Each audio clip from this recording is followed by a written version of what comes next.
Sejam muito bem-vindos ao nosso podcast e hoje nós temos mais um episódio especial para vocês, mães que estão em casa passando por alguns desafios como a adaptação escolar. E para isso hoje nós temos uma super convidada, a Juliana Sabino, que é pedagoga e vai contar para a gente um pouco sobre todo esse processo, assim como trazer ajuda para a gente nesses desafios. Ju, seja muito bem-vinda ao nosso podcast. Eu quero que você se apresente um pouco para quem está te ouvindo. Obrigada de você estar aqui hoje com a gente. Primeiro, agradecer o convite, da Mi, que é uma grande amiga, o Fabrício, o marido dela, amigo de longuíssima data.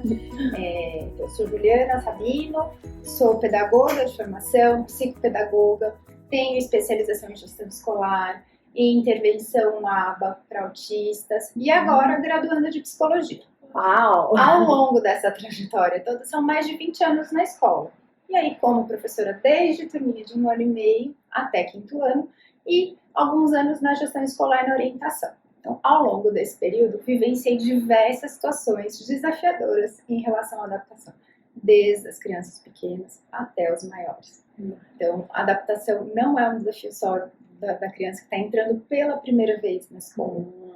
Então, o desafio da adaptação escolar, ele não envolve só a família da criança, envolve todo um processo dentro da escola também. Não, a adaptação, ela envolve tanto as famílias, que acho que são os primeiros ali ligados com o estudante, que ingressa na escola, mas todo um grupo, ali, toda a equipe escolar está envolvida nisso, desde os professores que estão diretamente com a criança, como a equipe gestora, a equipe administrativa, que dependendo da organização da escola, como funciona essa organização, também se envolve nesse processo.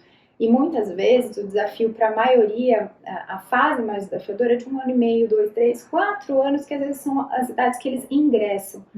Mas ocorre também de uma criança que às vezes com 6, 7 anos muda de escola. Ela não tinha problema na primeira escola que ela entrou, mas nessa nova escola, quando ela vai para uma escola maior, ela sente, houve uma mudança de cidade, que mudou muita coisa na rotina, além de simplesmente mudar a escola.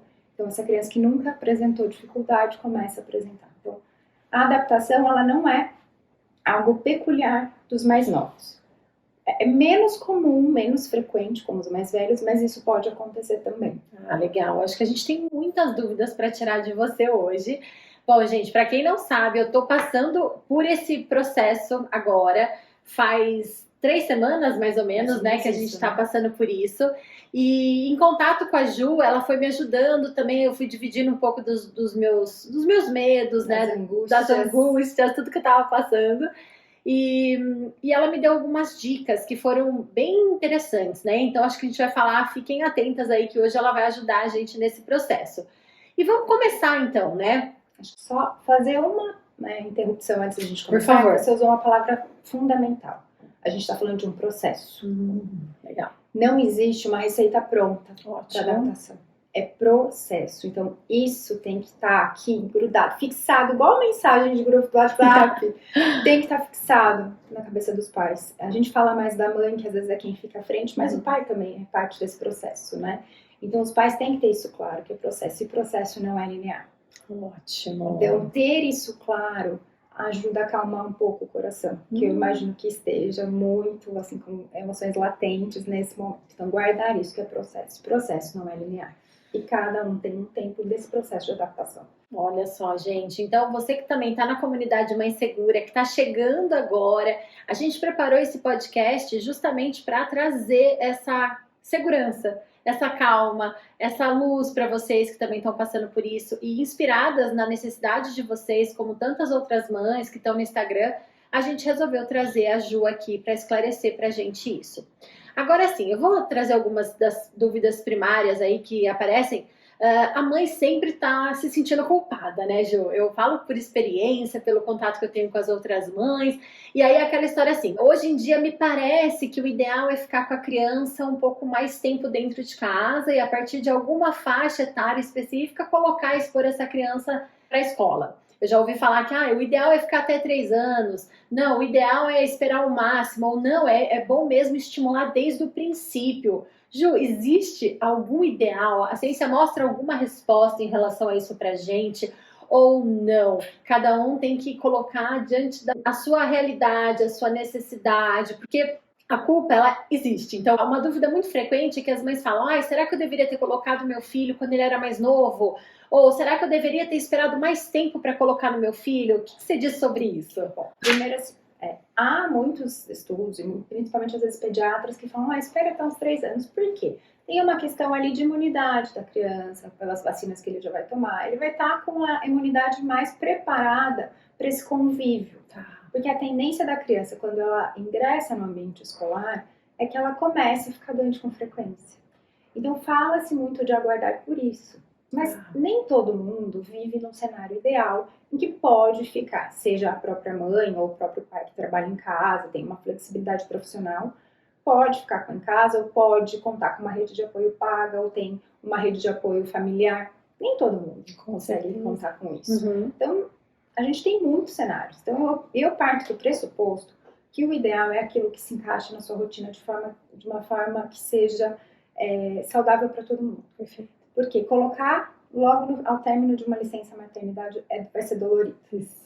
Mas aguardar também vai ser dolorido. Então, a culpa ela vai vir. Eu falo que nós mulheres, pelo simples fato de nascermos mulheres, já nascemos com uma culpa.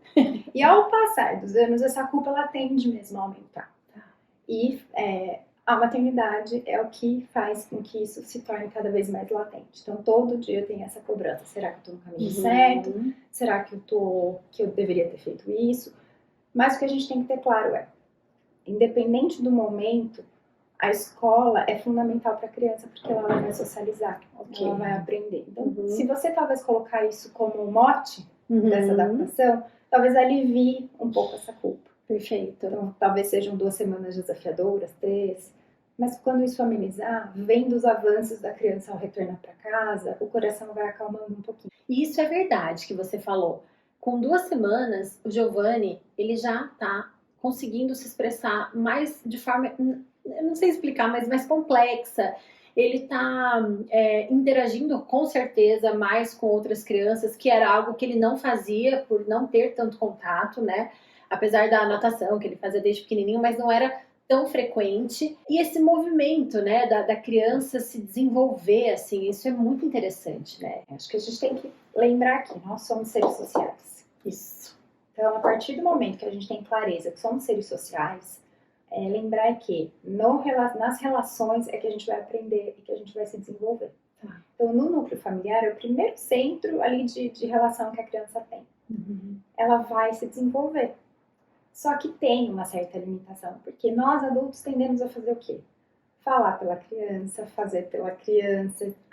Ela se expressa com gestos, ela começa a desenvolver a comunicação, mas a gente acaba não estimulando. É verdade. Então, quando ela está nesse ambiente escolar, ela está junto com os pares. Com os pares, alguém começa a falar algo que eu começo a escutar. E aí tem, paralelo a todo o desenvolvimento neurológico, cognitivo, todas as questões do desenvolvimento da fala, isso vai estimulando a linguagem e a comunicação. Legal. Então, e quanto mais ela está inserida nesse contexto, maior a chance dela expandir esse vocabulário, ou mesmo que ainda não saiam as palavras, ela conseguir se comunicar de alguma forma e desenvolver autonomia. Então, em casa, eu ainda não tento pôr meu sapatinho sozinha, mas quando eu estou na escola, meu amiguinho tá pondo, eu sou estimulada a colocar. Eu vou tentar. Então, chega um momento, não, mamãe, deixa que eu faço. Então, isso é muito comum, a gente escuta muito isso, né? Então, talvez colocar isso como mote, o quanto o meu filho, o quanto a minha filha vai se desenvolver, o quanto a autonomia dela vai se desenvolver, talvez isso alivie. Então, acho que o primeiro ponto é isso, ter essa clareza. Legal. Então, ter esse estímulo, né, do benefício da escola, acalma o nosso coração, né? E agora, voltando um pouco para a entrada da escola, né? Porque eu acho que, Ju, os benefícios de vivenciar, o desenvolvimento, eles são gigantes, né? Como você falou, autonomia, desenvolvimento de fala, aprender a criatividade, enfim, acho que você pode falar melhor que eu, mas é um universo muito interessante a ser explorado, né? Agora sim, vamos voltar um pouco para os primeiros dias. Eu acho que tem um pouco antes. Então vamos lá, vamos voltar mais. A gente pensar em chegar na porta da escola com a criança para o primeiro dia de aula, a gente tem que pensar em algo que é anterior. Que é legal. A escolha da escola. Isso é muito importante. Então, assim, o que te faz escolher uma escola para o seu filho? Temos 2 cenários. Tem quem vai para uma escola particular, então pode escolher. Sim. E tem quem depende da creche municipal. Sim. E que normalmente, nesses casos, a criança é alocada numa creche que é mais próxima da residência. Então, nesse caso, acaba não tendo opção, né? Então, mesmo nesse caso que você não tem opção, o que você pode fazer? Antes das aulas começarem, quando você faz a matrícula, olha, eu sei que os professores estão em férias, mas a diretora ou uma orientadora tem algum horário de atendimento das famílias? Tem algum horário que eu posso vir aqui conversar com ela? Eu queria conhecer um pouquinho mais da dinâmica da escola, não só o horário de entrada e saída. Perfeito. Porque isso é o que vai acalmar o seu coração do espaço que seu filho vai entrar e vai te fazer o quê? Estar mais segura perto dele. Isso faz toda a quando diferença. você conhece a escola, então na escola particular, parte do pressuposto que você conheceu várias e escolheu por aquela. Ok. Né? Então você já se identificou com aquele espaço, você já está segura com aquele espaço. Né? Então quando você cria uma conexão com esse espaço, com esse lugar, quando você está seguro, o que naturalmente você vai passar para o seu filho? Segurança. Exato. E eles sentem tudo. E aí a gente entra em neurociência. Isso. Né? Então, essa semana eu estava estudando bastante, falando bastante sobre os neurônios espelho, então da aprendizagem por imitação. E eu expliquei um pouquinho do quanto a gente usar aquele jargão, faço o que eu falo, não faço o que eu faço, é uma mentira, né? E o quanto a criança aprende pelo exemplo. Sim. Então, se a gente quer que ele não coma com telas, a gente não pode ficar com a tela na mesa, enfim. E nesse momento, se ela sente na sua expressão facial, na sua expressão corporal, algo negativo nesse espaço novo que ele está chegando, você não falou porque a escola é chata, você não falou que a escola é ruim, você não falou nada, mas ele sentiu. E a conexão mãe e filho é algo muito forte. Muito forte. Então, começando por aí, estar segura com o espaço em que seu filho está. Confiar. Nossa, Ju, acho que você trouxe uma coisa muito interessante, porque eu vejo que tem muitas mães, e tá tudo bem também, né? Que procuram muito sobre a estrutura física da escola, né? Ou, não, vai ter aulas de inglês, vai ter aulas... E elas, a grade curricular de uma criança de, 6 meses, 1 ano, 2 anos, e esquecem muitas vezes de ver o que você falou, o principal, quem são as pessoas que vão trabalhar. E eu falo por experiência, a escola que eu escolhi, ela foi escolhida porque eu conheci as pessoas, a coordenadora, as professoras. Eu entrei na escola e eu observei o clima, né? O tipo, e graças a Deus eu tenho essa oportunidade, esse privilégio de poder escolher essa escola, que é uma escola particular, né? E acabei que não foi a escola mais cara, com a melhor estrutura, Não, foi a escola que olhou para o meu filho olho no olho. Olho no olho, na sua individualidade. Não era mais um. Não era mais um número. E todas as crianças sendo chamadas pelo nome. E como as outras crianças estavam, né? Aquilo para mim me chamou muita atenção, tanto que depois a gente foi ver umas outras escolas, eu falei, não, já sei qual é. E a coisa aconteceu exatamente dessa forma na adaptação escolar. A escola foi perfeita em termos do acolhimento com o meu indivíduo, né? Com o meu pequeno. E isso me trouxe a segurança que eu precisava para passar para ele. Então, nos primeiros dias, o Fabrício estávamos tensos, naturalmente. A gente, e aí, como é que vai ser? Né? E, de repente, a gente estava mostrando para ele uma carinha de... E ele sentiu. Então, naturalmente, eu até brinquei, eu fiz um Reels, eu falei, quando eu comecei a sorrir mais e mostrar para ele que eu estava feliz com aquilo, que aquilo ia ser legal, ele começou também a mudar a vibe dele. Mas isso é uma questão que eu não falei, né? Neurociência. Então, eu acho que o primeiro ponto é esse, a confiança. Quando os adultos de referência, né, que são os responsáveis por levar, seja a mãe, seja o pai, que é muito importante isso. Eu sei que depende muito da rotina de cada família, mas quando o pai também faz parte desse processo, isso é importante. Tira um pouco o peso dessa sobrecarga materna, de só em cima da mãe, só a mãe fazer, Sim. só a mãe levar, né? Então, se é possível contar com o apoio do pai, se tem uma flexibilidade profissional ali que permite, né? Se não é o caso de uma mãe solo, ou até mesmo avós ou tios, que às vezes são pessoas que podem ajudar nisso, né? Não fica só aquela coisa de, quando minha mãe vai, é a minha mãe que é tão importante pra mim, agora eu choro. Mas quando eu vou com meu tio é o cara legal, então vai mais leve. Fica mais leve. Então, se puder também, nesse processo, colocar outras pessoas, né, para apoiar, é fundamental. Ótima dica. Ju, e assim, falando ainda do preparo da escola, então a gente escolhemos a escola. O que a gente, como pais, podemos fazer enquanto estamos em casa para preparar essa criança? É ideal, por exemplo, conversar com ela. É legal. Eu lembro que a gente ficava brincando com eles sobre isso, né? O caminhãozinho vai para a escola e tal. Então, de repente, isso é útil mesmo ou não? O que você diz para a gente sobre alguma estratégia? Colocar a criança como parte nesse processo, como a gente mesmo ali nesse processo, é fundamental. Porque não é simplesmente, nunca se falou disso, me colocaram uma roupa diferente, uma mochilinha nas costas, vai.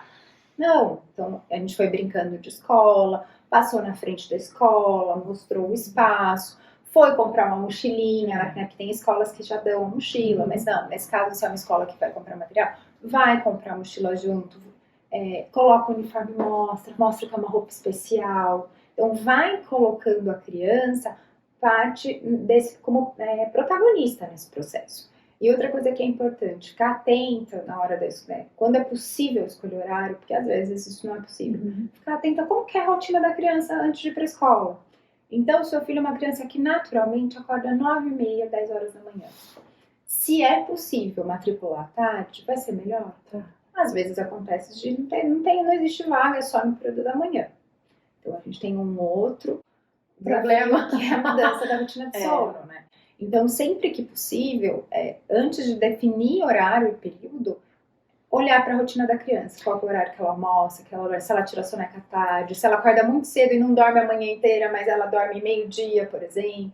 Então, isso é importante no pré também. E essa cronobiologia a gente não muda muito, né, Ju? E às vezes a gente é tão rígido com a educação da criança, né? Que, não, vai ter que acordar cedo, vai ter que ir para a escola cedo.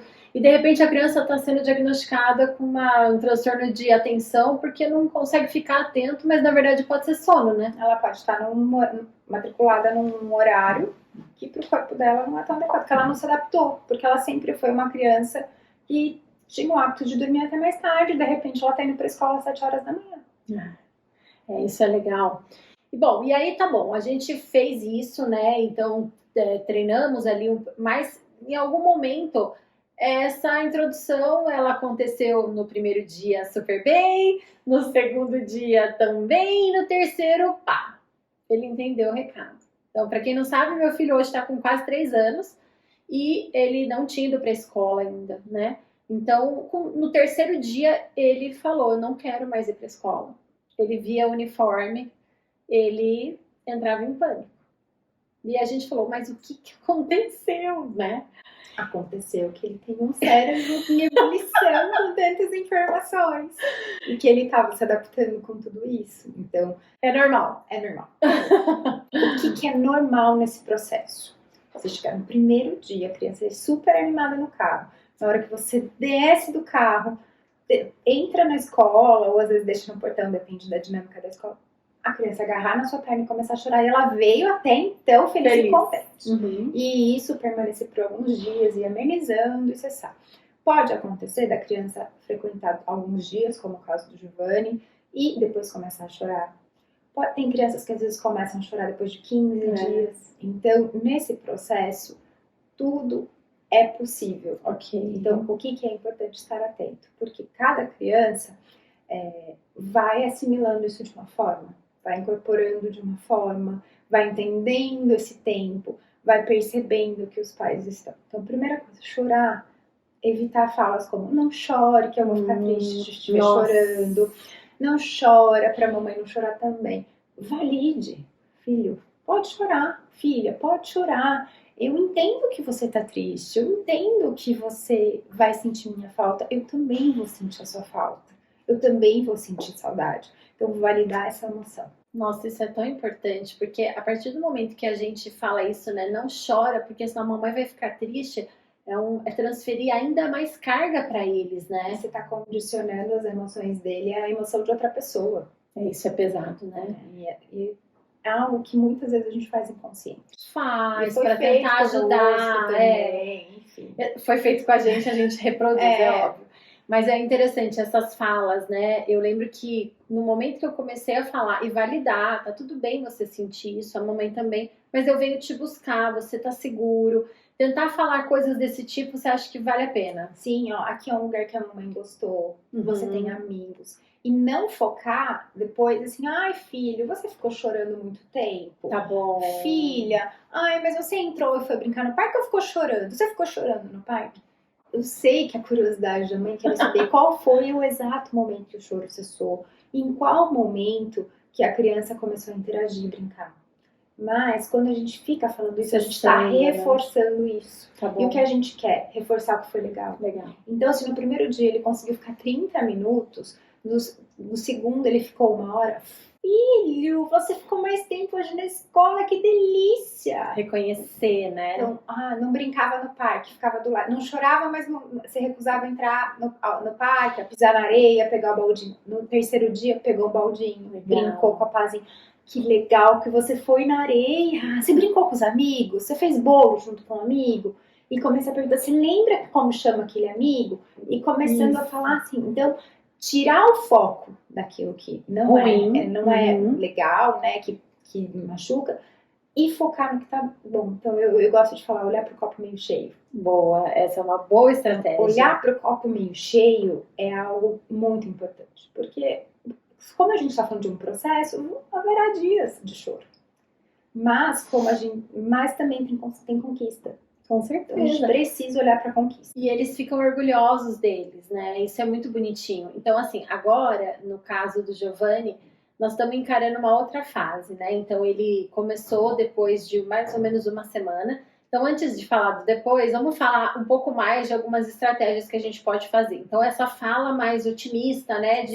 E o comportamento também, da gente mostrar que a gente está seguro com aquilo que está acontecendo. Como você disse, neurônios espelhos, eles vão espelhar na gente e reproduzir, talvez, dentro das possibilidades, aquilo que a gente está mostrando. Ele pensa assim, se inconsciente, assim, não é óbvio que nenhum pai, nenhuma mãe fala isso, né, com pretensão, mas se em algum momento você fala, ai, mas aquela escola, viu, meu filho tá chorando. Se você fala da escola de uma forma, com uma fisionomia que não seja agradável, ou usa alguma expressão que não é agradável, o seu filho pode ser pequeno, mas ele está aprendendo tudo. Assim, ao longo da vida escolar do seu filho, você não vai estar 100% feliz com a escola.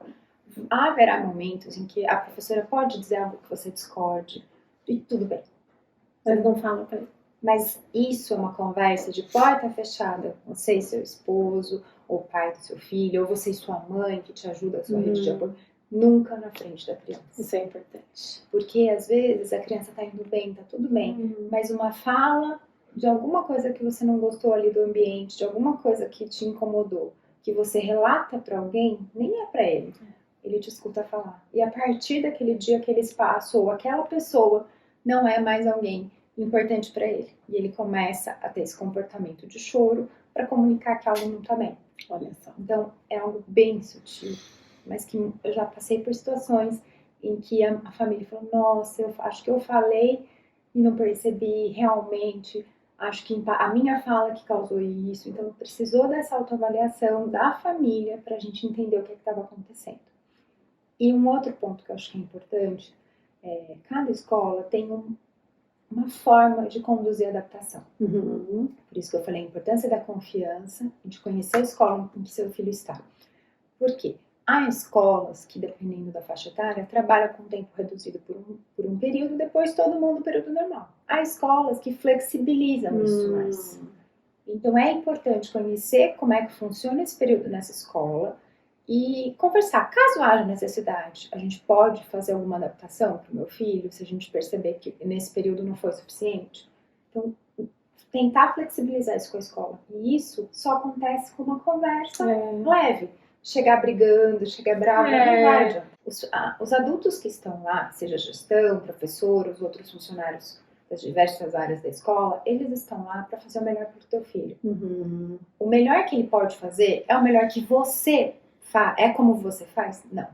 Ninguém faz Ninguém como igual você faz como a mãe, exato. Nem o pai que ama tanto como a mãe, quanto a mãe, e que tá ali alinhando propósitos com a mãe, valores com a mãe, faz da mesma forma. Então, ninguém vai fazer igual. Mas eles estão ali para fazer o melhor que eles podem. Perfeito.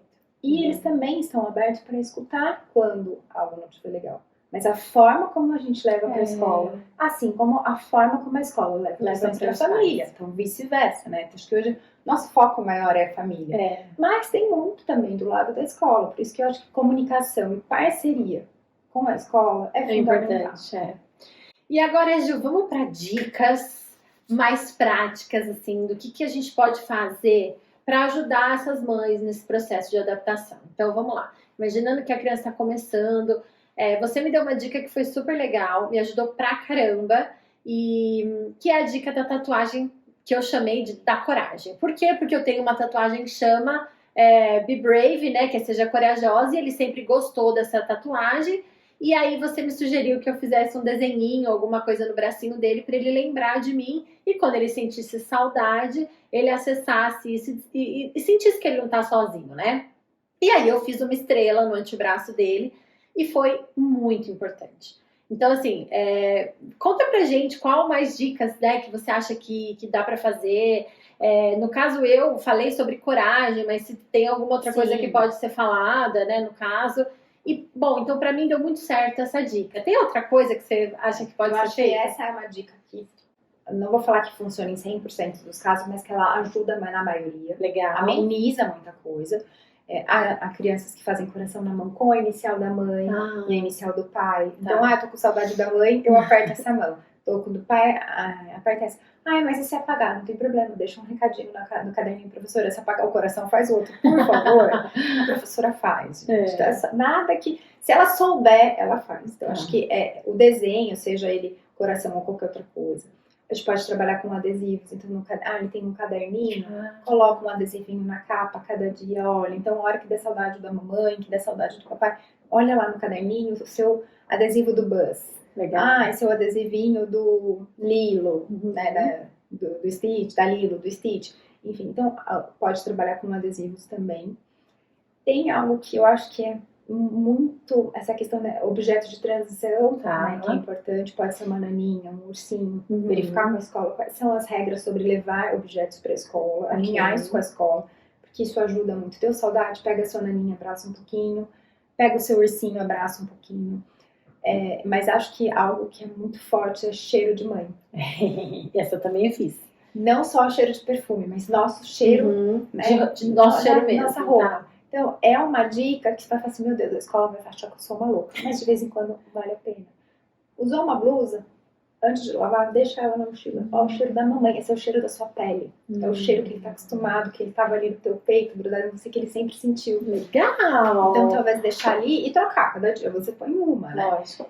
Então, que aí é o cheiro mesmo da pele da mãe. E outra também pra quem usa perfume, que tem a criança identifica esse cheiro do perfume, passar na manguinha da camiseta, ou da mãe ou do pai, ou pegar um lenço, espirrar nesse lenço, deixar na mochila para a criança ir lá cheirar de vez em quando. Então, o cheiro, né? Porque essas memórias vão trazendo conforto pra gente. A gente adulto hoje, quando sente um cheiro de infância, nossa, esse cheiro era do bolo de fubá da minha avó. Dá um quentinho no coração. É verdade. Se a gente adulto sente conforto, imagina uma criança. Não, é muito boa essa dica. Eu fiz do perfume, né? Que era o que eu tinha ali na hora.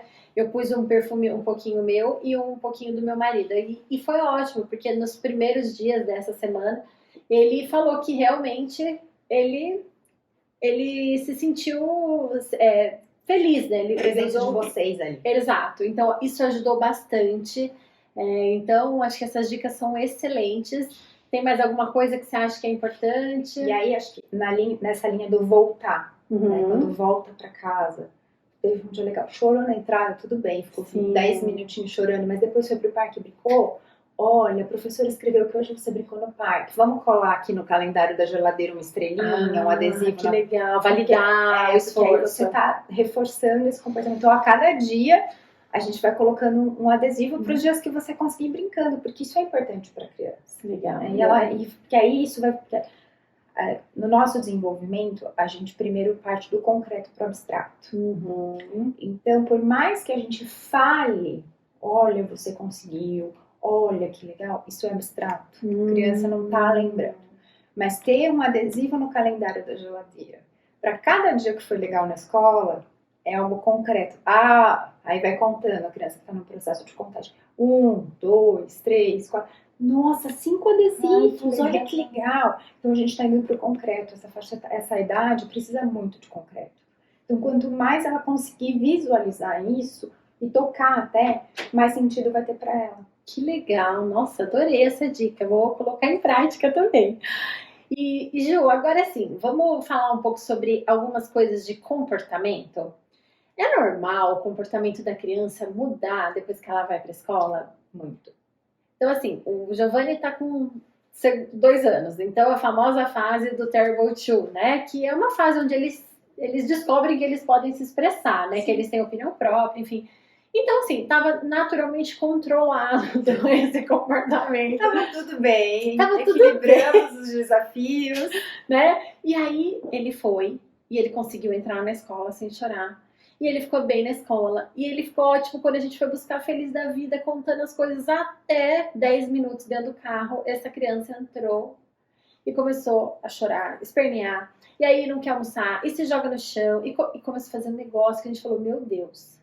E aí, primeiro, né, isso é normal. Vocês não estão sozinhos. Muitas famílias passam por isso.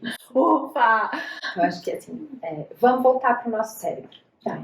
Então, o nosso córtex pré-frontal termina de se desenvolver lá nos 25 anos. Então, tem tempo para o Giovanni terminar de desenvolver tudo isso, conseguir se regular bem, regular as funções executivas. Então, ele está no momento que, além de tudo isso estar acontecendo a milhão, ele está tendo uma carga de estímulos novos muito intensa. Uma manhã na escola é muita coisa nova, cheiro diferente, textura diferente, alimentos diferentes, crianças diferentes que não eram do convívio dele, que talvez ele tenha desafios, ele queira brincar, mas ele não consiga ainda falar que ele quer brincar junto, que ele quer o brinquedo que alguém está usando.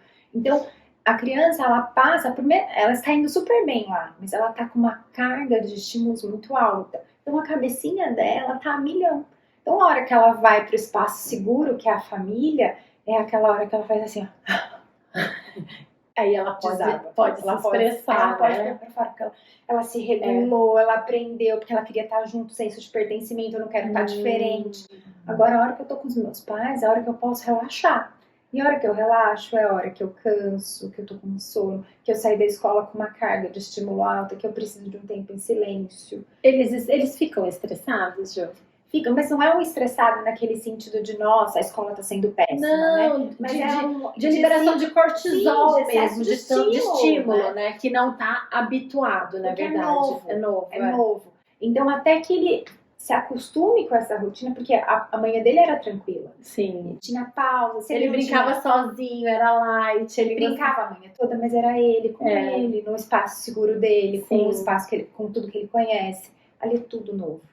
Então, quando ele chega no carro, ou quando ele chega em casa, ele não quer fazer aquilo que ele já fazia. Mas ele sempre almoçou esse horário, agora ele chega, ele não quer almoçar. É isso. Tudo bem, então não chega e dá comida.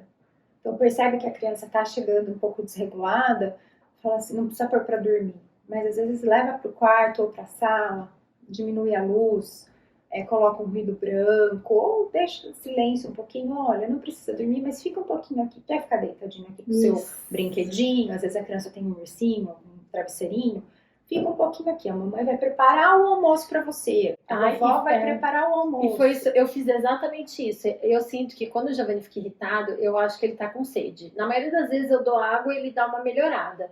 Daí dessa vez ele tava no chão da sala, eu falei, tá bom, fica aqui, calminho, eu vou deixar um suco pra você, e a hora que você estiver mais tranquilo, você vem até a mamãe, tá bom? Aí eu falei, mamãe te ama, tá bom?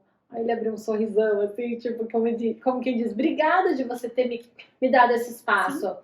E aí ele tomou o suco e daqui a pouco ele voltou feliz da vida. Então, acho que essa dica, ela é maravilhosa, porque às vezes, né, veja, gente, você falou 25 anos para a região do cérebro se desenvolver e esse adulto se tornar maduro. A gente exige demais da criança. A gente tende a exigir das crianças e até dos adolescentes. A gente está falando mais dos menores, legal. Mas até dos adolescentes, a gente tem um grau de exigência deles muito além do que eles já ainda estão prontos, que eles já estão prontos neurologicamente. Então, muitas vezes, espera-se da criança e do adolescente uma regulação emocional que nem a gente tem, né? A gente não tem, como é que eu vou cobrar dele? E olha como é engraçado, se você cair aqui e tropeçar, eu vou te ajudar a perguntar se você tá tudo bem. Por que às vezes quando a criança tropeça, a gente fala, mas você não olha por onde anda? Ou então levanta que não foi nada. Como engole o choro. Por que com um adulto eu consigo agir dessa forma e com a criança não? Sendo que a criança é quem tá na fase do desenvolvimento, que precisa desse acolhimento para falar, tá tudo bem, tô aqui com você, doeu, dói, mas vamos lá passar um remedinho, vamos pôr um gelinho. Não foi nada, né? Assim, foi. Claro que foi, porque tem que negar a criança, quando a gente fala que não foi nada, a gente tá ensinando a minimizar dor. Minimizador geram muitos problemas no futuro. Todo mundo fazendo terapia hoje em dia, né? Que é fundamental, tanto que sem dúvida, porque eu sinto essa necessidade. E meu foco agora é exatamente paz. Legal, porque com orientação parental. Nossa, porque, gente, todo mundo leva os filhos pro psicólogo, né? Mas na maioria das vezes são os pais mesmo que precisam. Muitas vezes é uma questão de ajuste de rotina, um acolhimento de uma questão daqueles pais que uma ferida que ele tem, que precisa ser escutada, precisa ser acolhida, e isso impacta na relação. Então, é lembrar disso. As crianças estão em fase de desenvolvimento e às vezes a gente espera delas comportamentos que elas ainda não estão prontas. Então, sempre ter isso em mente. Legal. Bom, Ju, então nós falamos que o pós-aula também pode ser desafiador, né? E isso pode impactar, por exemplo, a alimentação dessa criança. Pode falar. Ela pode parar de comer como ela comia, ela pode mudar o seu hábito alimentar nesse momento. É importante que a gente, né, force ele comer, porque afinal de contas ele precisa. Ou é melhor dar um tempo, né? Respeitar esse ajuste que está rolando, né? O que você fala para nós sobre isso? Então, diversos comportamentos vão mudar. Então, a gente falou de chegar da escola já cansado e talvez não querer almoçar naquela hora. Dá 20 minutos. Uhum. Ele tá com fome, mas ele tá com um misto de sensações ali tão intensos, que o comer ainda não é a prioridade dele. Ele vai comer, mas às vezes é fazer esse ajuste. Flexibilizar a nossa própria rotina com a criança. Não, mas eu tenho que dar o almoço meio-dia e 32 minutos. Não, gente, pode ser que você comece por enquanto, até que dar 1 hora, até que ele vai se adaptando, e depois você vai dar medir 45. Então, não deixar a criança sem comer, porque a gente sabe que tem todos os impactos, né, do comportamento alimentar, mas ir fazendo esses ajustes. Chega muito nervoso? Vou esperar um pouquinho. Comia isso aqui, mas está comendo isso aqui, tudo bem. No jantar ou na próxima refeição, tenta aumentar um pouquinho a quantidade do que ele come no meio da tarde, do que come e naturalmente eles mesmos aumentam, comem mais, às vezes, dependendo do que está comendo na escola, está comendo muito bem na escola.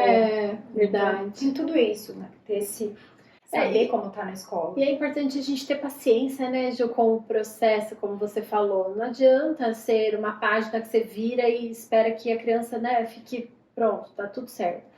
E Ju, é possível que isso também influencie, modifique, afete o sono dessas crianças? Também é possível. Então, tem muitos casos de mães que eu já conversei que relatavam, nossa, até tal idade ele acordava muito durante a noite, ela acordava muito durante a noite. Depois passou a dormir praticamente a noite inteira. Mas depois que começou na escola, começou a acordar, começou a me chamar à noite, a chorar, ter comportamentos noturnos que não eram comuns. Por que isso acontece? Eu volto para a saída da escola, o cérebro está em ebulição. Então, dependendo como foi essa tarde, ou se a criança ficou o dia inteiro, como foi esse período da noite antes de dormir, a criança está com essa agitação de tanta informação. Então, o sono ainda está se adaptando à nova rotina. Então, toda a rotina da criança, todos os momentos dessa rotina estão em processo de adaptação também. Então, é paciência. O ruído branco é bom para essa hora. Talvez para quem tem o hábito de colocar algum som de meditação para criança dormir, né? Trabalhar com higiene do sono. Né? Mas eu não preciso mais na minha casa porque já tá tudo bem. Retomar como foi esse trabalho. Porque às vezes retomar tudo isso é o que vai ajudar esse sono a ir regulando de novo. E agora você é um pouco polêmica. Chegar em casa com tudo isso de demanda e colocar a criança para se acalmar na frente das telas, é uma boa? Olha, de verdade, não é o ideal. Mas, dependendo da situação, do contexto, é a única forma para a mãe dar conta de algumas demandas da casa, para que depois ela possa dar sequência a todo cuidado com a criança. Então, se realmente for necessário, só existe a tela como opção, o que a gente aconselha? Sempre buscar aqueles desenhos com baixos estímulos, com sons mais baixos, que tem cores mais neutras, que não usam cores muito expressivas, que não tem músicas muito barulhentas. Por quê? Quanto mais estímulos tiver o que a criança estiver assistindo, mais agitada ela vai ficar. E pode aumentar ainda o estresse, essa liberação porque de cortisol. Porque o ideal, quando a gente pensa até nessa questão do ciclo circadiano, é que após o entardecer, a criança não use tela. Mas a gente tem que olhar para a realidade. Para muitas famílias é a hora que precisa de... às vezes a mãe fala, eu preciso de 20 minutos. Então, que nesse pequeno tempo, seja feita uma escolha consciente né? E inteligente do que eu vou colocar. Não vou colocar esse tipo de desenho, porque as cores são super fortes, os estímulos são super barulhentos e ele fica agitado. Agora, se eu coloco esse desenho aqui, eu vejo que ele já vai dando uma quietada, porque tem diferença. Com certeza, né? Na nossa época, acho que a gente acessava desenhos, né, na televisão de uma maneira muito mais leve, também tinha os intervalos, né, que fazia a gente desenvolver até a paciência. A regulação, né? Exato. Então, esse rolo eterno, né, que a gente fala dos estímulos, ele é bem prejudicial. Bom, legal, Ju. Então, entendendo que a criança pode se alterar, pode regredir comportamento, né? E uma coisa que é importante, lá do começo, que eu esqueci de falar, quando a gente está para começar com a criança na escola, às vezes já começou a acontecer um processo de desfraude. Já está no momento de desfraude. E aí a criança entra e regride no desfraude. Então, é muito importante o diálogo com a escola para ver como conduzir esse desfraude dali para frente. Mas se ela ainda não tinha começado o desfraude, não comece o desfraude junto com a adaptação na escola. Legal, isso é importante. Então, você faz tempo que você queria tirar a chupeta. Não vai ser bem agora. Não tira agora. É muita coisa. Espera esse momento da escola passar, amenizar, sentir que está mais seguro, o coração da criança está mais tranquilo, da mãe, do pai também estão mais tranquilos. Agora a gente pensa nesse processo da chupeta, também com uma reposição de objeto de apego. Tá. Agora, eu acho que, bom, em termos do pós-escola, eu acho que todas essas questões a gente colocou aqui, né? Não sei se tem mais alguma coisa que você queira falar em termos de comportamento, sono, alimentação, enfim, a gente observa que tudo isso pode se modificar dependendo da circunstância e é passageiro também, né? Tende a se organizar. Sim, tende a se organizar e, como eu falei no começo, é um processo. Dependendo de como a criança... porque a flexibilidade ela é aprendida, é desenvolvida. Né? Dependendo do contexto que ela já estava acostumada... para ela, essa adaptação pode ser que seja menos sofrida e seja mais rápida, porque ela já tem um contexto de flexibilização. Mas quando ela está num ambiente que tudo é mais rígido, talvez ela sofra um pouco mais com essa nova adaptação. Então, tudo isso faz diferença. E algo que pode ser que os pais sintam, hoje é sexta de carnaval, a gente está gravando na sexta de carnaval. Estamos aqui na sexta de carnaval para vocês. E aí, viemos de 3, mais ou menos 2, 3 semanas, depende de cada escola, de cada rede de ensino, cidade, enfim. Viemos dessas semanas de adaptação e vamos ficar 5, algumas 4, 5, algumas escolas não vão ter aula a semana inteira, né? Então mais de 7 dias sem aula. Como é que vai ser esse retorno? Vou contar da minha experiência. Já tive casos de crianças que estavam dando muito trabalho, assim, mostrando com sofrimento, e que voltaram no carnaval plenas. Deram aquela titubeada para entrar, mas depois seguiram. E teve criança que não tava dando problema, que tava tudo bem, chegando feliz, indo embora feliz, que depois do carnaval começou. Então, infelizmente, no nosso calendário escolar, a gente tem essa pausa todo ano, né? Que impacta nesse processo. A gente sabe que acaba atrapalhando um pouquinho, mas temos isso, sempre vamos ter, é o que temos, então a gente tem que estar preparada para o retorno pós-carnaval. E se por acaso, depois do carnaval, alguma coisa regredir, respira, E porque vai de novo. é parte do processo. Tá bom. Começa tudo de novo, lembra de tudo isso e segue. Ok, maravilha, foi sensacional. Acho que, poxa, essas dicas são super valiosas e vão ajudar muita gente nesse processo aí. É ter paciência, né, Jo, com tudo isso. E, bom, agora, peraí.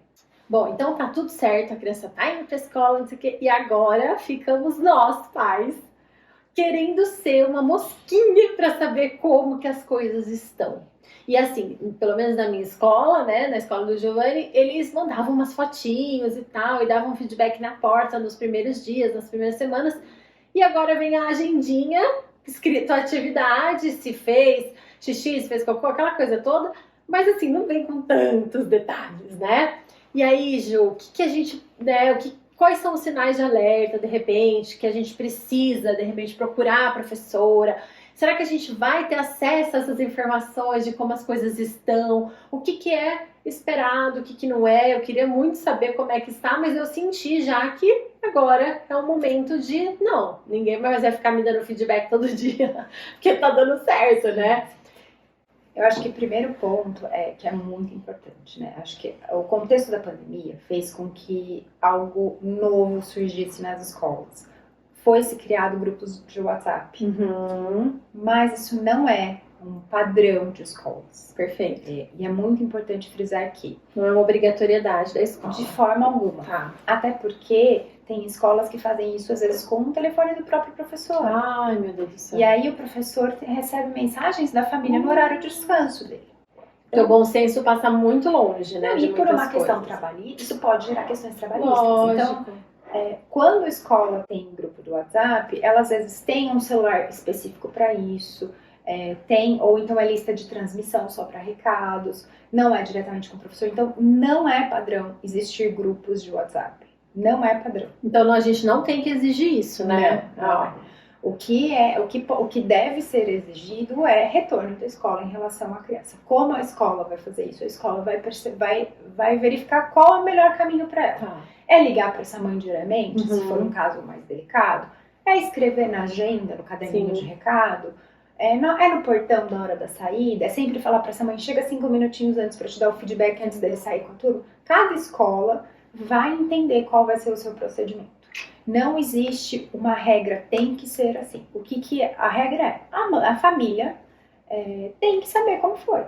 Então, precisa ser todo dia? Quando a criança também não precisa ser todo dia.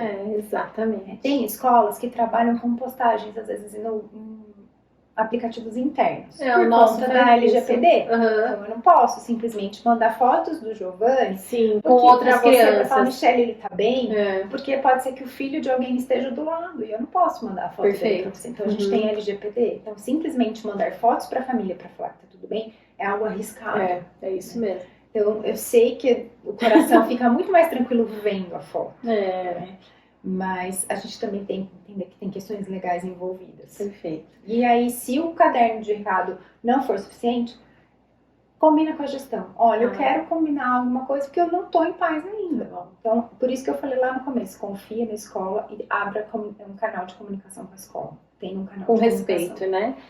E Ju, agora para finalizar o nosso podcast, qual é a mensagem que você pode dar para essas mães que estão sofrendo com esse processo? Eu sei que é responsabilidade, obviamente, de cada uma de nós cuidarmos da nossa parte emocional, mas assim, se você pudesse dar um conselho, né, de alguém que está tão habituado a trabalhar com isso, o que você pode falar para elas se acalmarem um pouquinho nesse processo todo? Acho que a primeira parte que eu disse é a confiança, né? Confiar. E aquilo que eu falei, ninguém vai fazer como você, mas todo mundo vai fazer o seu melhor. E lembre-se que antes de você ser essa mãe, você é uma mulher. Então esse talvez seja o momento de você resgatar tudo aquilo que você estava esquecendo, porque você estava se dedicando 100% do tempo à maternidade. Olha que legal. Então, volta na sua essência, resgata aquilo que você gosta. Então, se você não voltou a trabalhar por uma opção, ou até por dificuldade de reinserção no mercado, mas volta, gosto de ler, tira um tempinho para ler 30 minutos por dia, faz uma caminhada, eu tocava violão, pega o violão, né? Volta a fazer algo que te faz bem, que te preenche. Por quê? Eu vou voltar lá nos neurônios do espelho.